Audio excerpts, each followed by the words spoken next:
Nous sommes bien au village de Djorbivol Pêcheur, dans le département de Matam, commune de Orefondé, à quelques encablures de la Mauritanie. Ce village de Dandemayo était une presqu'île en début de l'hivernage. Actuellement, il est complètement encerclé par les eaux. La pirogue reste le seul moyen possible pour y accéder.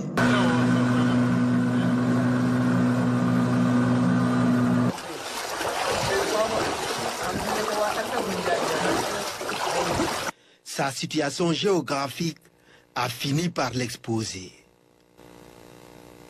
La localité est traversée par le fleuve Sénégal et ses bras du fleuve. En cette période de crue, Djorbivol Pêcheur est complètement coupé du reste de la région de Matam. Cette situation a compliqué les évacuations sanitaires. Un jour, une femme devait accoucher en pleine nuit. Elle a crié secours et personne ne pouvait sortir de chez lui. Un jeune du village avait pris le risque de nager jusqu'à l'autre côté du bras du fleuve pour chercher la pirogue afin de l'évacuer d'urgence dans une maternité. Nous sollicitons de l'aide. C'est cette unique pirogue dont disposent les habitants de Djorbivol Pêcheur et environ pour les évacuations. Il y a des villages qui sont enclavés comme Félou et Post-Balaj ou Djorbivol Station. La situation est compliquée. Parfois, on a des malades, mais on est obligé de prendre des pirogues pour la traverser ou bien des charrettes. Même la semaine passée, on a eu un accouchement en cours de route. Une femme qui a accouché dans les eaux. Il y a aussi la présence de la maladie du Rift qui est là, où vraiment il y a beaucoup de sensibilisation à faire par rapport à ça. Les diarrhées, on peut dire que c'est dû peut-être à l'eau. C'est à notre réveil que nous avons vu l'eau devant notre maison. Le mur s'est effondré par la suite. Actuellement, nous sommes hébergés par un de nos proches. Pour s'approvisionner en nourriture, les résidents de Djorbivol Pêcheur ainsi que leurs voisins de Djogel sont obligés de parcourir de nombreux kilomètres en pirogue.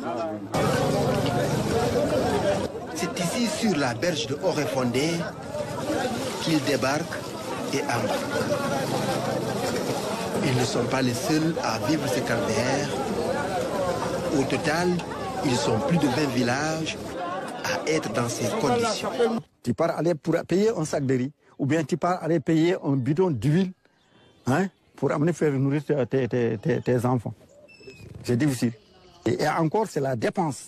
Parce que là, pour aller-retour, il te faut 2000 francs. Le champ est inondé, le champ de riz est inondé. On a payé engrais, on a mis ça dans des champs, mais les champs sont déjà rentrés. C'est inondé. Ici, les populations vivent ensemble avec leur bétail. On ne peut pas les laisser partir. Ils vivent avec nous dans des maisons. Les nourritures des troupeaux, là, il faut que tu pars aller chercher ça ailleurs. Bien, tu peux payer encore des pâtes de racal. La route qui désenclave cette partie du Dandemayo est engloutie. Il y a la piste qui relie la route nationale, la RN2, au Dandemayo, en passant par Djogel, Djorbivol, jusqu'à Matam, jusqu'à Djamel. Cette piste est déjà inondée. La piste est submergée. Les risques sont énormes. La plupart des passagers ne portent pas de gilet de sauvetage. Pour vous dire, c'est l'insécurité totale. L'an dernier, on a eu beaucoup de pirogues qui ont chaviré. Des marchandises sont tombées dans l'eau. Il y a des gens qui ont été noyés. On a plus de 20 villages qui sont dans le Mayo.